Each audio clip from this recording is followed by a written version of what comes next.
Poštovane kolege i koleginice, zovem se Gordana Kovačević, radim kao profesor srpskog jezika u osnovnoj školi Jovan Sterija Popović u Vršcu i danas ću vam predstaviti jednu, ja se nadam, zanimljivu temu, a to je rad sa darovitim učenicima, primjena IOP3 individualnog plana u nastavi srpskog jezika i književnosti u osnovnoj školi.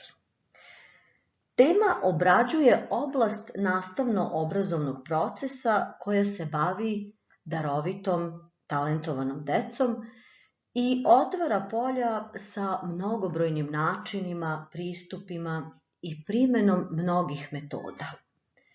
S druge strane, postoji i ograničenje i tog ograničenja treba svaki nastavnik da bude svestan, a to su pre svega individualne sposobnosti, sklonosti i veštine učenika koji je uključen u rad po tom posebnom, individualnom i vrlo obogaćenom planu.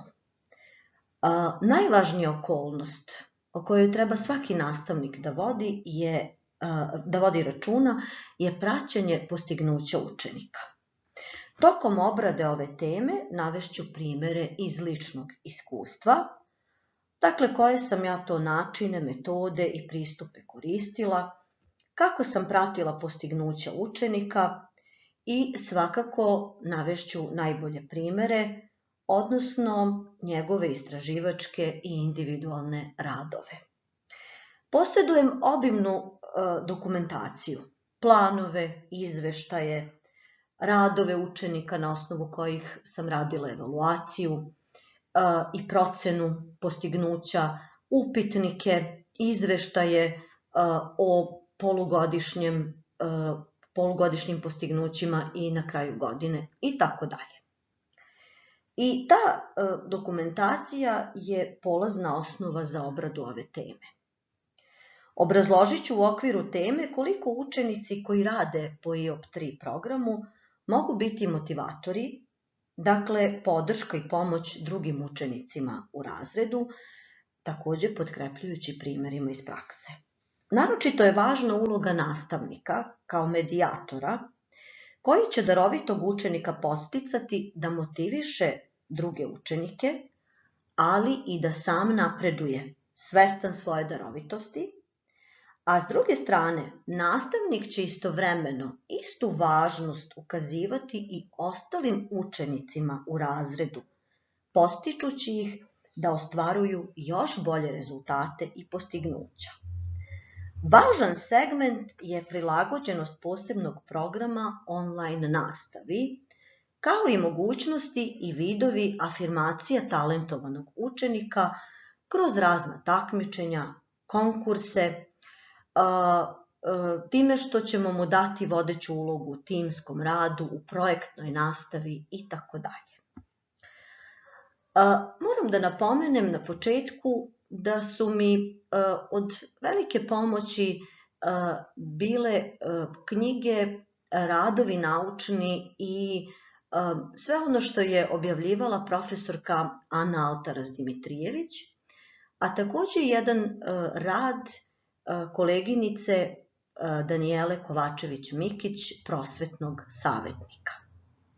A sada na početku da čujete bajku koju je napisao moj učenik. U pitanju je bio konkurs i početna tematsko polazište je bila bajka Mačka koja je liznula nebo i trebalo je napisati izmenjeni kraj. Sad da čujemo prvo deo bajke. Na posljednjem spratu staklene kule, proziran kao da se mesečinom hrani, samo je dečak čekajući da se majka vrati s posla ili od oca stigne pismo. Ali od pisma ni traga, a majka stiže tek kada u dubini ulice proplamsaju prve svetiljke. Ko taj trenutak da dočeka majko rođena? Dečak uzdahnu, a između obrva mu se ucrta bora. I sada nastavak bajke. Sve oko njega postalo je ogromno. Trebalo mu je par trenutaka da bi shvatio da se u stvari on smanjio i zajedno sa mačkom uleteo u markicu na prekrivaču. Počeo je da tone u neki drugi svet, svet čuda. Iznad dečakove glave leteli su svetlucavi leptiri neobično širokih krila. Svukuda je bila trava nežno-zelene boje, šireći neki poseban miris koji je budio zadovoljstvo. Po travi su trčala deca rumenih obraza i veselih očiju. Sasvim spontano i dečak se našao u njihovoj igri. Kao da je oduvek bio tu, trčao je i smejao se. Nije znao je li sve ovo bio samo san. Nije znao ni je li prošao samo trenutak ili čitava večnost kada ga je mačka povukla za ruku. Jedva je uspeo da otvori sanjive oči. Pogledao je oko sebe i shvatio da se nalazi u svom krevetu. Razočarano je pomislio kako je sve bio samo lep san. Ipak boja i količina vazduha ovog jutra na poslednjem spratu staklene kule bila je drugačija. Pogledao je markicu na svom pokrivaču i video Mišulina koji mu namiguje. Samo veruj u sebe. To su reči sa kojima se Milušin oprostio dečaka.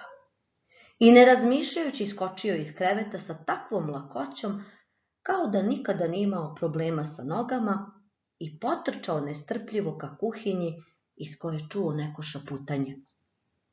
Slika koju je video bila je lepša od svakog sna.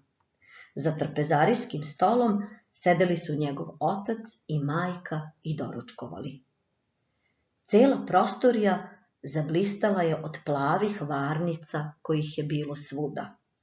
I tada je dečak saznao šta znači liznuti nebo.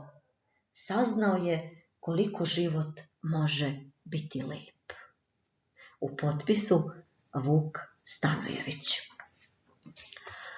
Dakle, ovo je samo jedan od originalnih, ja bih slobodno rekla, umetničkih radova mog učenika Vuka Stanojevića i ovu bajku je napisao kada je bio 5. razred. Danas je on učenik 8. razreda. I ja ću vam sada pročitati stručno mišljenje koje sam uradila tada, koje se zasniva na proceni sposobnosti i kompetencija učenika. I na osnovu ovog mišljenja direktor, pa potom tim za inkluziju i nastavničko veće su tada, početkom 6. razreda, odobrili da učenik Vuk Stanojević pohađa nastavu srpskog jezika i književnosti po posebnom, obogaćenom, individualnom planu. Evo da čujete na osnovu čega je urađen prvi put individualni plan. Ja bih rekla da je ovo suštinska baza i polazna osnova od koje sam krenula kada sam pisala prve planove. Učenik je u toku 1. i 2. polugodišta 5. razreda pokazao izuzetno verbalnu lingvističku darovitost. Naglašene su njegove interpersonalne i intrapersonalne sposobnosti. U ranijem periodu iste sposobnosti zapazio je i učitelj, te bi trebalo nastaviti praćenje i razvoj istih u narednom periodu školovanja.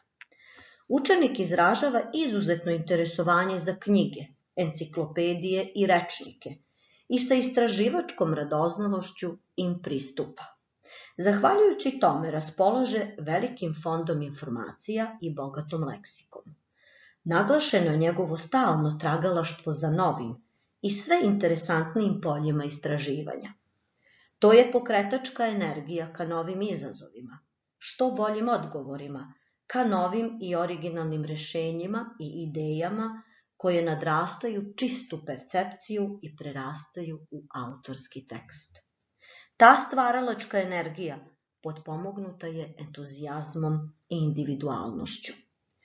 Učenik je sposoban da napiše autorski tekst u kome razvija originalne slike i pojave, poštujući poetičke principe, sa novim značenjima i potpuno neočekivanim obrtima. Jedan pejzaž prerasta iz običnog opisa prirode i ekspresivnog opisa u lirski zapis sa naglašenom impresivnošću. Deskripcija postaje samo medij za ispoljavanje onog unutrašnjeg doživljaja u kojem preovladavaju emotivno i senzualno. Učenik je sposoban da napiše bajku, poštujući formulativnost u stvaralačkom procesu. On usvaja formule i obrasce, razume principe po kojima funkcionišu i smisleno ih primenjuje. U povezivanju poznatog sa nepoznatim često koristi intertekstualnost. U pisanju koristi sve forme izražavanja, počev od retrospekcije, pripovedanja u prvom, drugom i trećem licu i deskripcije. Sebe često stavlja u ulogu doživljajnog ili sveznajućeg pripovedača. Često u jednom tekstu prepliće nekoliko formi izražavanja. Lako otkriva preneseno značenje reči, pa potom usvojeno primenjuje stvarajući nove slike u kojima preovladava stilska izražajnost, naročito metaforičnost i personifikovanost. Često samo otkriva osobenosti različitih književnih žanrova, pa potom primenjuje u svom originalnom tekstu. Uprkos tome, ponekad ume da lako skrene sa teme, da brzopleto reši zadatak ili da površno donese zaključak. U kratkom vremenskom intervalu uočava pravo rešenje i sposoban je da sam sebe ispravi, bez sugestije nastavnika. Do sada je učestvovao na više konkursa literarnih radova, gde je imao zapažene rezultate. Osvojio je prvo mesto na opštinskom takmičenju iz srpskog jezika i učestvovao na okružnom takmičenju. U školi je postigao najbolje rezultate iz svih predmeta. Svestan je svoje izuzetnosti, zna i osjeća da se razlikuje od većine, ali to ne ističe. Omiljen je u kolektivu, vrlo je socijalno aktivan. Često ga drugovi biraju za vođu u timskom ili grupnom radu, pa nesebično pomaže ostalim članovima grupe. Često je podrška učenicima sa slabijim postignućima i na času i van nastave. Učenik uživa ugled kod svih nastavnika. Njegove sposobnosti su predmet divljenja, pa shodno tome ima veliku podršku nastavnika. Pošto potiče iz stimulativne obogaćene sredine u kojoj su roditelji podsticajno i pokretački usmereni na razvoj sposobnosti deteta, tu činjenicu ne treba zanemariti. Oni ga vide kao sposobnog i odgovornog, te će njihova podrška biti od velike važnosti. Kupuju mu knjige i dodatnu literaturu i veoma aktivno učestvuju u svim njegovim aktivnostima.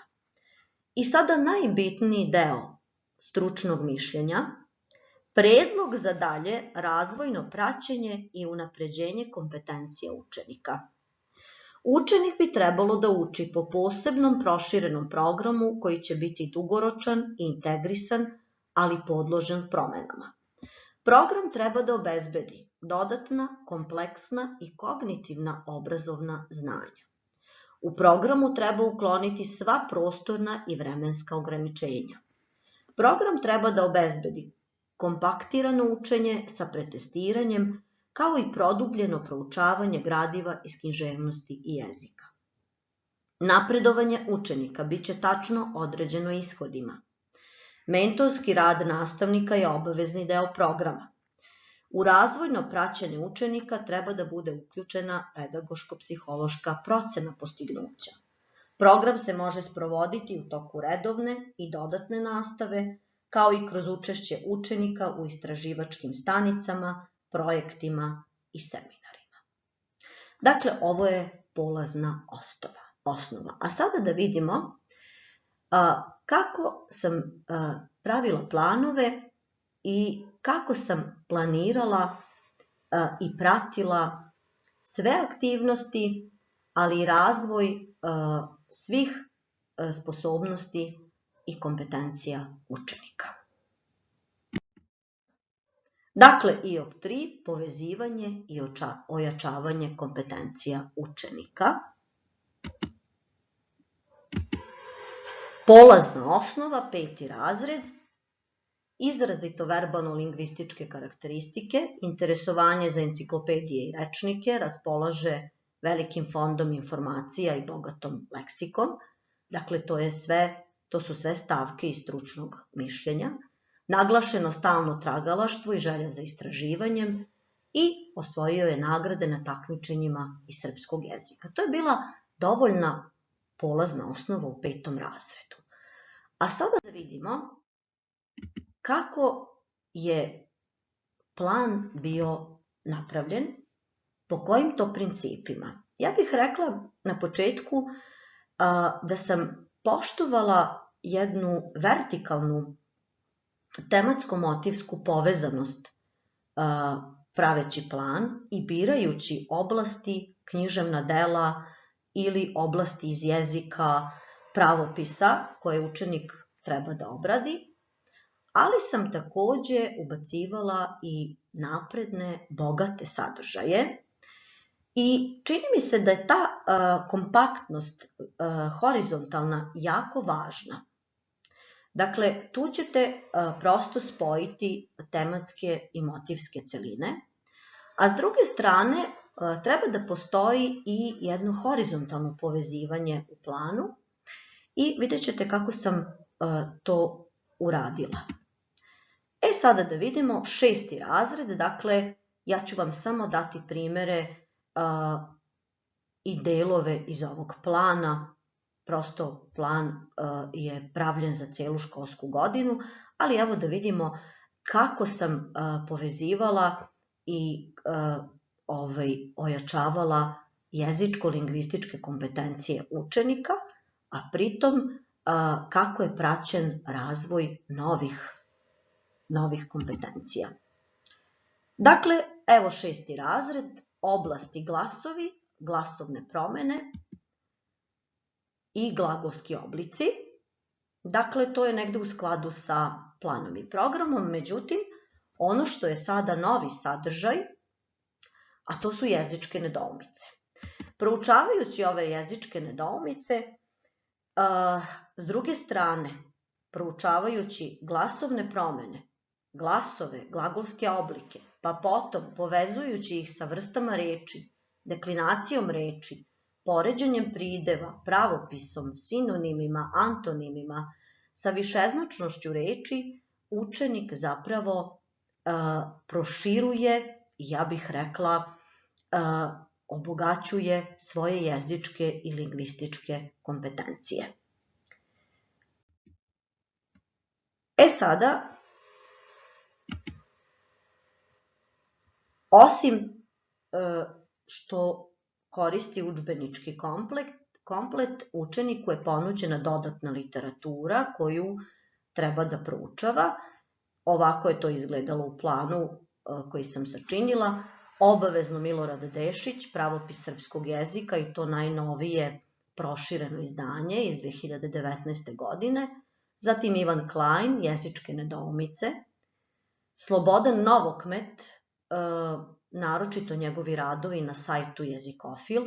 Zatim portal za mlade i jedna sjajna Facebook stranica za sve mlade istraživače, to je stranica Pismenica. Sada, da vidimo na osnovu čega sam pratila postignuća učenika. To su pre svega istraživački rad koji je radio uz pomoć kompjutera, foldera. Dakle, imao je zadatak da pravi bazu najzanimljivijih primjera jezičkih nedoumica po nekom azbučnom redu. Zatim, da uradi istraživački rad, da proučava manjenice, hipokoristike, pejorative i augmentative i da predstavi na času različite primere iz rečnika srpskog jezika. I na kraju obavezno jedan test koji može biti na različite načine urađen da uradi zadatke naprednog nivoa. I to je sasvim bilo dovoljno da se prate postignuća učenika kada govorimo o jezičkim i lingvističkim kompetencijama. Sad zatim da vidimo šta smo to uradili, koje smo kompetencije naročito ojačavali, jezičke, leksičke i lingvističke, zatim digitalne, kompetencije za celoživotno učenje i obavezno međupredmetne kompetencije. Dakle, nije u pitanju samo, ja bih rekla, uže stručno sagledavanje kompetencije koje se tiču samo jezika, lingvistike, književnosti, nego kao što možemo videti kroz ovakav način rada, učenik stiče i uči druge kompetencije. Sada da vidimo u 7. razredu. Dakle, isto, ovo je samo deo plana, imao je da proučava nepromenjive reči, glagolske oblike, to je proširivanje gradiva, pravopis i akcenat. Opet preko jezičkih nedoumica. A u 8. razredu se podrazumeva da je već stekao sumativna znanja i praćenje postignuća jednog nivoa savladanosti gradiva možemo opet na različite načine proveriti. Ovde sam stavila u ovom planu za prvo tromesečje 8. razreda da će to biti neki testovi sa zadacima naprednog nivoa, ali su vrlo poželjni za ovakve učenike, darovite učenike, testovi sa samoprocenom znanja. Ono što treba imati u vidu, učenici sa ovakvim sposobnostima sami uviđaju grešku i sami pronalaze gde su pogrešili, pa shodno tome sami mogu da procene koliko su neku oblast savladali ili koliko nisu. Dakle, njima nije potrebno, ovakvim učenicima nisu potrebne dodatne ispravke. Dakle, dovoljno je da sednete sa učenikom i da jedan test sa samoprocenom znanja u jednom razgovoru prođete i shvatit ćete i saznaćete od njega, od učenika, koliko je on sam u stvari uvideo gde je pogrešio, ako je pogrešio, i koliko je savladao gradivo i gde možda treba još dodatno nešto da uradi. Dakle, kao što vidite na ovom planu, na ovom primjeru, postoji jedno horizontalno i vertikalno povezivanje gradiva i ja bih rekla da ojačavanje, povezivanje i razvijanje jezičko-stilskih kompetencija, ojačavanje, povezivanje postojećih i razvijanje novih, zaista mora biti sprovedeno kroz plan za 6., 7. i 8. razred na ovom primjeru. Dakle, to ne možemo u jednoj školskoj godini da postignemo. Sada da vidimo dalje. Ponovo, znači, povezivanje i ojačavanje kompetencija učenika. Polazna osnova, 5. razred. Sada da vidimo, znači, u stručnom mišljenju ja sam napisala da učenik puno čita, da je sposoban da napiše autorski tekst, bajku, poštujući formulativnost u stvaralačkom procesu, da poznaje i koristi različite forme izražavanja u pisanju i da je osvojio nagrade na literarnim konkursima. I to je sasvim bilo dovoljno kao polazna osnova da bi u planu, opet za 6., pa potom za 7. i za 8. razred, bili birani sadržaji i predviđeni koraci i aktivnosti koje učenik treba da uradi, a čiji će ishodi dovesti do povezivanja, ojačavanja i razvijanja stvaralačkih kompetencija. I ono što moram da naglasim, kada je u pitanju ovakav učenik, kao što je moj učenik Vuk, koji je izuzetno talentovan za pisanje, ima izuzetnu razvijenu stvaralačku percepciju, nije dovoljno samo motivisati ga da čita i dati mu literaturu ili izbor lektire koju treba da pročita. Ojačavanje jezičkih i lingvističkih kompetencija i razvijanje novih je jako važno. Za pisanje, za stvaranje, to je, ja bih rekla, osnova. Bez toga nema stvaranja i pisanja, nema kvalitetnog teksta. Evo sada da vidite kako je to bilo u 6. razredu. Ovo je drugo polugodište 6. razreda, epske narodne pesme o kosovskom boju. Dakle, imao je da pročita ciklus pesama, dodatna literatura koju je trebalo da proučava, Nada Milošević-Đorđević, Kosovska epika, sjajna knjiga, i naravno druga knjiga srpskih narodnih pesama Vuka Stefanovića Karadžića. Potom epske pesme o Marku Kraljeviću i opet dodatna literatura, srpske narodne pesme, druga knjiga, Vukov srpski rječnik i jedna knjiga koju je Vuk proučavao cele školske godine u 6. razredu, a to je knjiga Sretena Petrovića Srpska mitologija.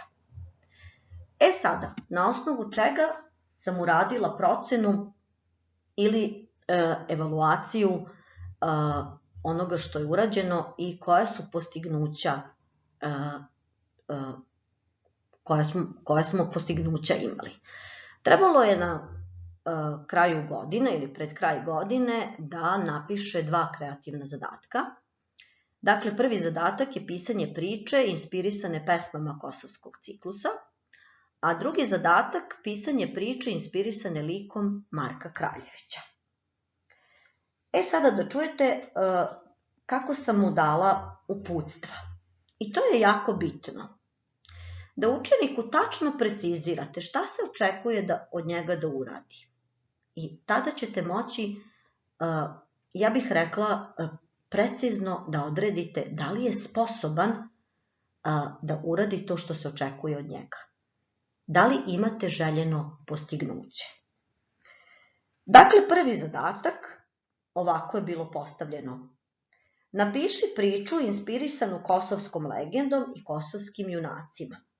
U priču možeš utkati motive kosovske legende i oživeti njene junake na tebi svojstven način. Priča treba da bude tvoja umetnička interpretacija protkana tvojim doživljajem epskih pesama. Kao poređenje i podstrek može ti poslužiti drama Kosovski boj našeg pesnika Ljubomira Simovića. Drugi kreativan zadatak. Napiši priču inspirisanu epskim likom i epskom biografijom Marka Kraljevića. Možeš kao stvaralačku polaznu tačku da iskoristiš pojedinosti iz Markove epske biografije. Markova porodica, porodični odnosi, njegova junačka dela, borba za pravdu i slobodu srpskog naroda, megdani sa nadmoćnim i jačim protivnicima, Markove karakterne osobine, Markova smrt itd. U priči možeš i da iskoristiš predanja o Marku Kraljeviću. U tvojoj priči je dozvoljena umetnička sloboda, viđenje i doživljaj Markovog lika u epskoj pesmi. Poređenja radi, pročitaj kako je Marko predstavljen u priči Sirotoš Drebe naše književnice Svetlane Velmar Janković. Dakle, kada je u pitanju sada ojačavanje stvaralačkih kompetencija, vrlo je bitno predvideti tačno korake, aktivnosti koje učenik treba da radi, pa i ishode preko kojih ćemo doći do određenih postignuća i do određenih kompetencija. Ja ću vam sada dati primer kako je to izgledalo u mom planu. Dakle, koraci ili aktivnosti. Učenik pristupa istraživačkom čitanju tekstova. Analitičko-sintetičkom metodom uočava forme izražavanja, motive, fabulu, odlike epike kao književnog roda, stilske figure. Radi na tekstu, podvlači i izdvaja iz teksta najbitnije elemente, likove, nepoznate reči, uočava odlike deseterca u epskoj pesmi. A sada da vidimo ishodi. Šta su ishodi? Učenik se služi rečnicima, priručnicima i dodatnom literaturom. Dakle, proučava dodatnu literaturu, prepoznaje različite oblike kazivanja u književno-umetničkom tekstu i uzročno-posledične veze između njih. Povezuje delo sa vremenom u kojem je nastalo i sa vremenom koje se uzima za okvir pripovedanja. Izdvaja iz teksta argumente u prilog nekoj tezi ili stavu i izvodi zaključke na osnovu toga. Čita tekst koristeći različite strategije čitanja, letimično čitanje, čitanje s olovkom u ruci, čitanje radi uživanja. Prepoznaje i razlikuje stilske figure, hiperbolu, poređenje, gradaciju, personifikaciju, metaforu, kontrast. Prepoznaje obrasce, formulativnost po kojima je stvarana epska pesma i argumentuje primerima. Povezuje gradivo iz jezika i jezičke kulture i književnosti i teorije književnosti. I sada naravno provera ostvarenosti ishoda. Učenik bi trebalo da bude motivisan da što uspešnije napiše zahteve i napiše kreativne zadatke i da svoje usvojeno gradivo primeni u tim samostalnim kreativnim radovima, koristeći upravo ova sveobuhvatna znanja koje je stekao. To se podrazumeva da će u svojim radovima koristiti sve elemente književno-umetničkog teksta, stilske figure, motive, likove, odabrane reči u priči i da će kao, ja bih rekla, najviši nivo naprednog nivoa potpuno napisati jednu potpuno novu, originalnu umetničku interpretaciju svega što je pročitao i usvojio. I sada evo da čujete na kraju, kada sam dobila radove, šta sam zapisala o postignućima na osnovu ovih priča. Dakle, prvi kreativan zadatak, Vuk je napisao priču Zmaj.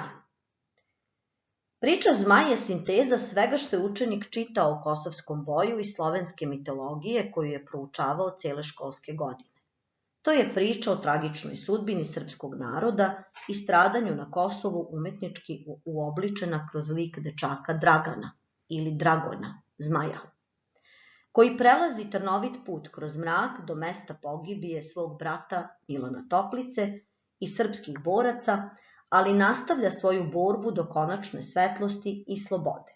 Koristeći motive i simbole kosovske legende, učenik ih umetnički preoblikuje i oni dobijaju nova značenja u jednoj novoj umetničkoj viziji o neprestanoj i vekovnoj borbi za slobodu srpskog naroda. Drugi kreativan zadatak je priča Sloboda. Priča Sloboda je priča u kojoj je učenik preneo svoje čitalačko iskustvo u sopstveni umetnički izraz. On dobro poznaje epske pesme o Marku Kraljeviću, čak i bugaštice i predanja.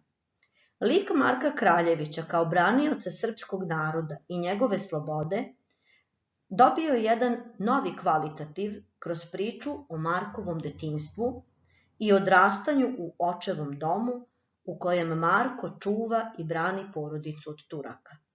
Tu gde je ponikao i stasavao, tu je naučio da brani svoj narod, slobodu i sve ljudske i društvene vrednosti. Epski lik Marka Kraljevića vešto je preoblikovan. Iz lika jednog mladog i neustrašivog ratnika izrašće onaj snažni Marko, koji će u narodnim pesmama dobiti nadljudske osobine i koji će postati najveći neprijatelj svim budućim porobljivačima srpskog naroda. Dakle, na osnovu ovog rezimea, na osnovu ove analize kreativnih zadataka, može se zaključiti da je učenik napisao potpuno individualne, originalne radove koji su zasnovani na svemu onome što je čitao i proučavao. I da je ostvarenost stvaralačkih kompetencija zaista na visokom nivou. A sada da vidimo kako je to povezano sa planom u 7. razredu. Dakle, proučavao je epske narodne pesme Pokosovskog ciklusa i epske narodne pesme u Hajducima i Uskocima. Dobio je dodatnu literaturu, to su Vukove pesme, 2. i 3. knjiga srpskih narodnih pesama.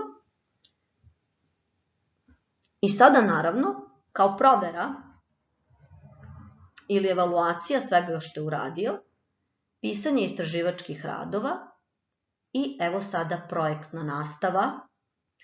Dakle, on je dobio ulogu mentora u projektu koji je sveobuhvatno podrazumevao proučavanje epskih narodnih pesama o Hajducima i Uskocima. Učenici su bili podeljeni po grupama i proučavali su segmentirano određene tematske, motivske celine, stilske figure, odlike epske poezije, a Vuk je imao ulogu da sarađuje sa svim grupama i da im naravno pomaže poput jednog mentora. Osim toga, pre ovog projekta učenik je dobio i zadatak da napiše kratke istraživačke radove o pojedinim pesmama, tako da je on pristupio projektnoj nastavi dobro pripremljen.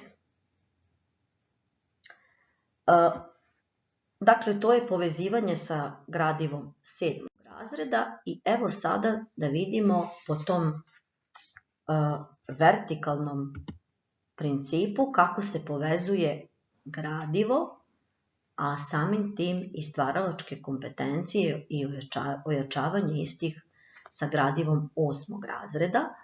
Ovo je nešto što je tek predviđeno da se radi u toku prvog tromesečja, početkom drugog tromesečja u prvom polugodištu 8. razreda. Dakle, epske pesme o oslobođenju Srbije od Turaka, one koje je spevao Filip Višnjić, Vukova bibliografija, biografije znamenitih ličnosti 19. veka, Vukova istoriografija, opisanje ustanka i o narodnim pevačima. Dodatna literatura koja je učeniku ponuđena, Vladan Nedić, Vukovi pevači, Jovan Deretić, Istorija srpske književnosti i Aleksandar Milanović, Kratka istorija srpskog književnog jezika. I sada da vidimo šta je predviđeno da učenik treba da radi i na osnovu čega ćemo propratiti postignuća. To je naravno projektna nastava, Srpski junaci i ustanici, jedna tema, i drugi projekat Vukovi pevači. Dakle, opet naglašavam, ovo vertikalno povezivanje i praćenje i ojačavanje i jezičkih i lingvističkih, ali i stvaralačkih kompetencija je od bitne važnosti za jedan individualni plan. Sada da vidimo dalje. Dakle, ove unutar predmetne kompetencije su itekako povezane sa jezičko-lingvističkim i stvaralačkim kompetencijama. I sada kada govorimo o tim kompetencijama, ima ih dosta i one su usko povezane. Dakle, ne možemo govoriti o stvaralačkim kompetencijama, a da ne pomenemo recimo estetičke kompetencije i tako dalje.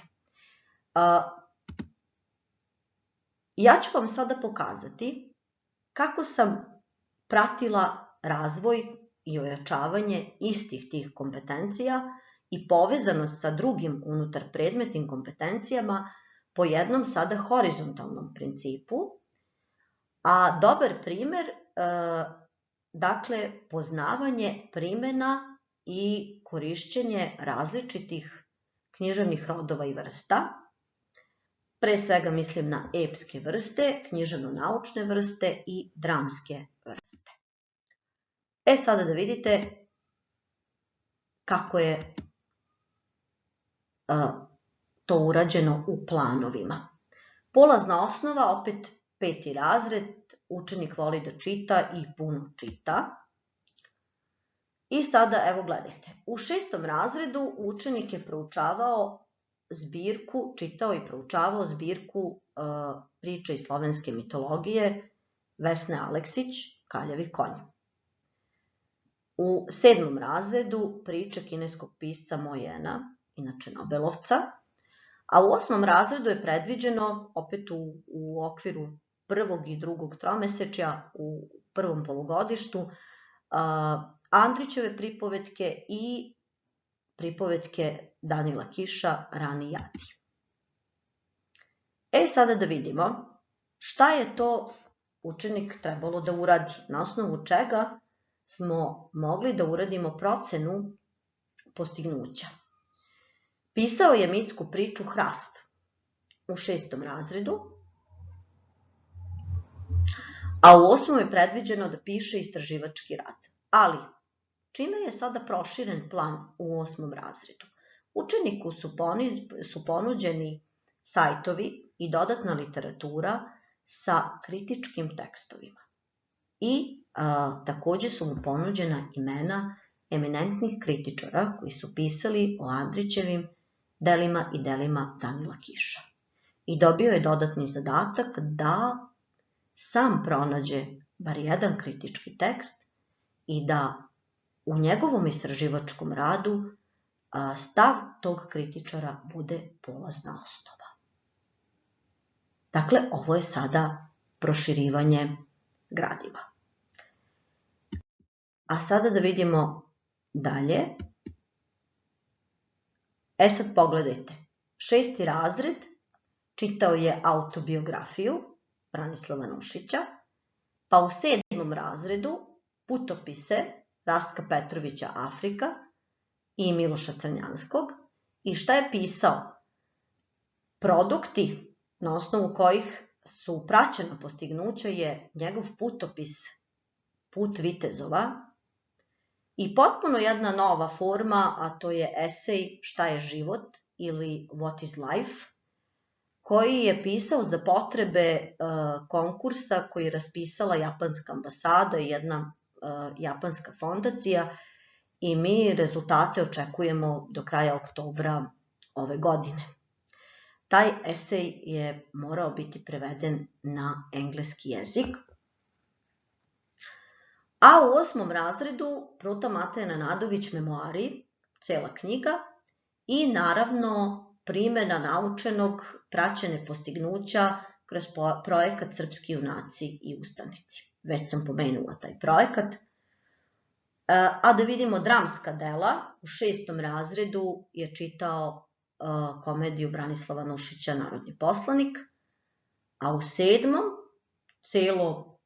ceo zadnji kvartal, pa i letnji raspust, čitao je komedije, jednočinke, tragediju Smrt Stefana Dečanskog, ali sa kritičkim tekstovima. I sada bi u ovom smislu, dakle ovom horizontalnom smislu, moglo da se uradi povezivanje u 8. razredu, da to bude recimo drama Danila Kiša, Noć i magla, Molijerove, Šekspirove drame i tako dalje.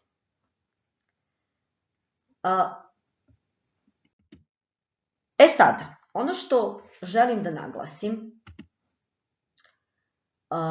kod primene, izrade i primene individualnog IOP3 plana, vrlo je važno kao polaznu osnovu koristiti procenu darovitih sposobnosti koje učenik ima i koje to on kompetencije već posjeduje u razredu u kom utvrđujemo da učenik ima mogućnosti da radi naprednije, da radi po nekom obogaćenom programu. Na primjeru mog učenika Vuka Stanojevića, to je bio 5. razred. Šta je takođe važno? Praveći plan, koji, već sam rekla na početku, nema vremenske odrednice i sklon je promenama i izmenama, postavljamo tačno predviđene korake, aktivnosti, šta sve učenik treba da radi i do kojih ishoda želimo da dođemo. Preko tih ishoda razvijamo nove, ojačavamo postojeće kompetencije i povezujemo ih sa drugim, pogotovo unutar predmetnim kompetencijama, ali i kompetencijama koje su predviđene i za druge predmete. Dakle, možemo govoriti u širem smislu o međupredmetnim kompetencijama. Sve to zajedno dovešće do napretka intelektualnog, dakle do intelektualnog razvoja učenika, a s druge strane ostvarit ćemo najvažniji obrazovni cilj koji nema veze sa predmetom, već ima veze sa našom nastavničkom praksom i sa ciljevima koje postavljamo sebi, a to je razvoj kritičkog mišljenja i sticanje funkcionalnih znanja. Htela bih samo još nešto da napomenem, da je vrlo poželjno, i ja sam to u praksi primenjivala, da povremeno učeniku date neki upitnik u kojem ćete ga pitati da li mu je teško, da li mu treba dodatna pomoć, kakvu saradnju ima sa nastavnikom, sa drugarima u razredu, da li postoje nekakve prepreke koje mu otežavaju rad. Iz tih upitnika ćete dosta informacija prikupiti.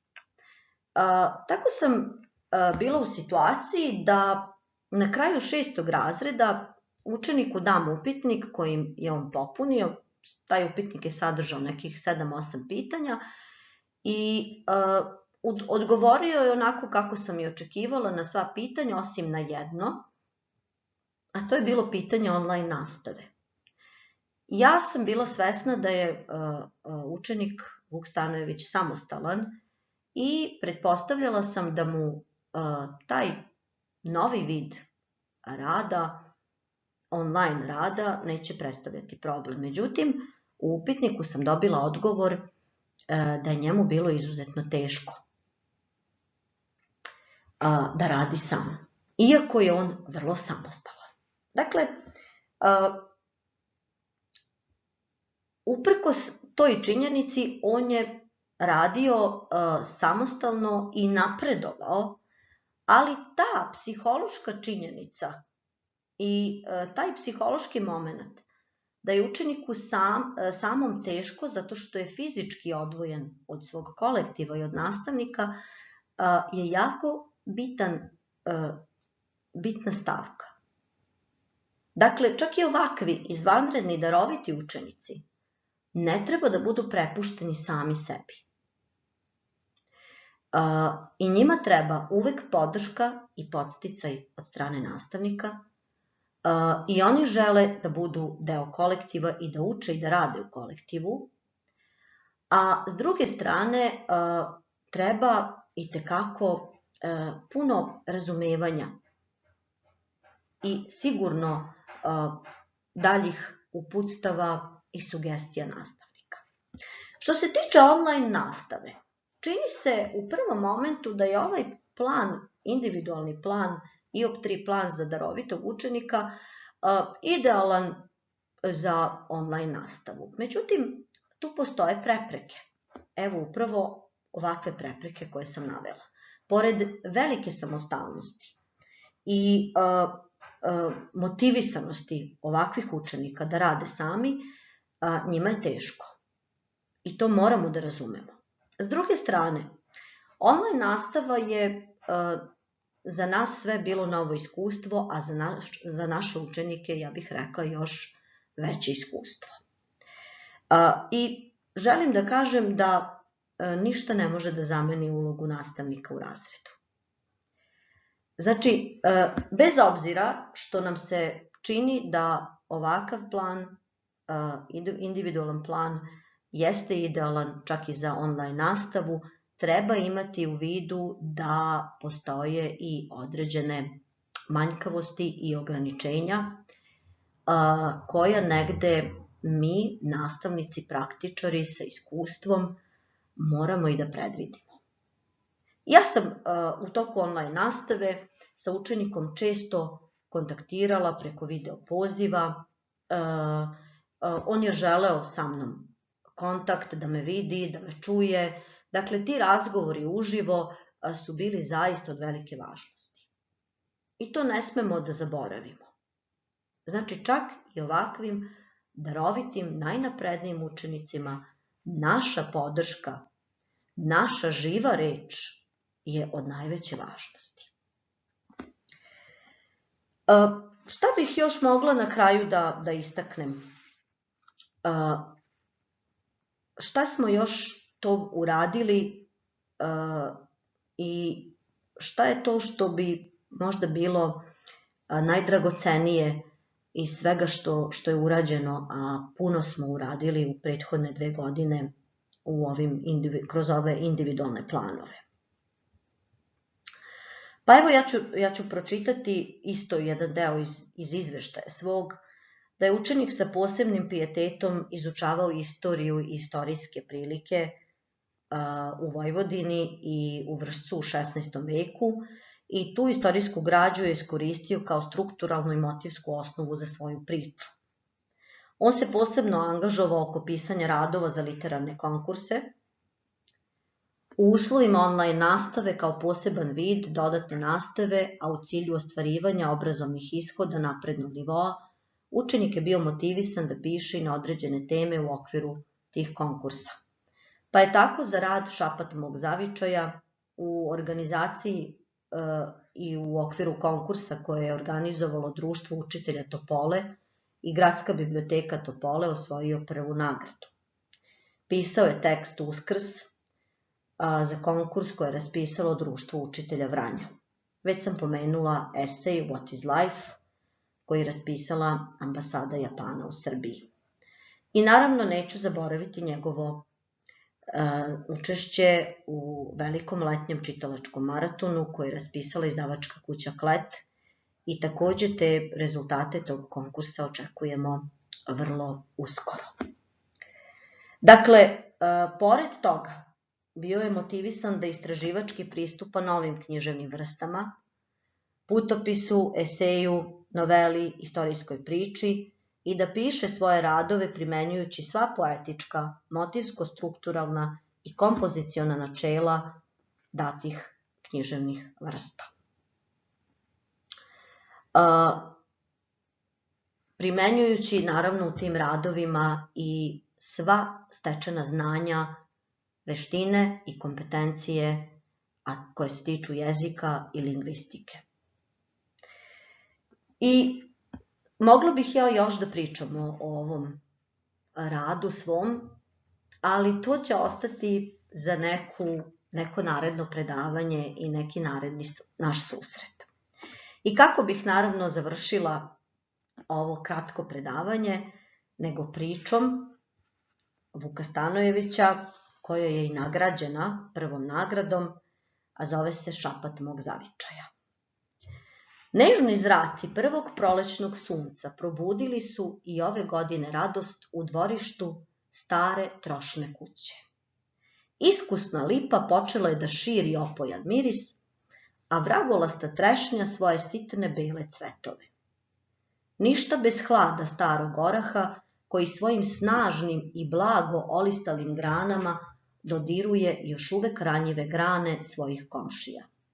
Rodila se radost i nada u očima lepe Lenke, devojčice krhkog zdravlja, koja je živela baš preko puta pomenute bogate bašte i trošne kuće.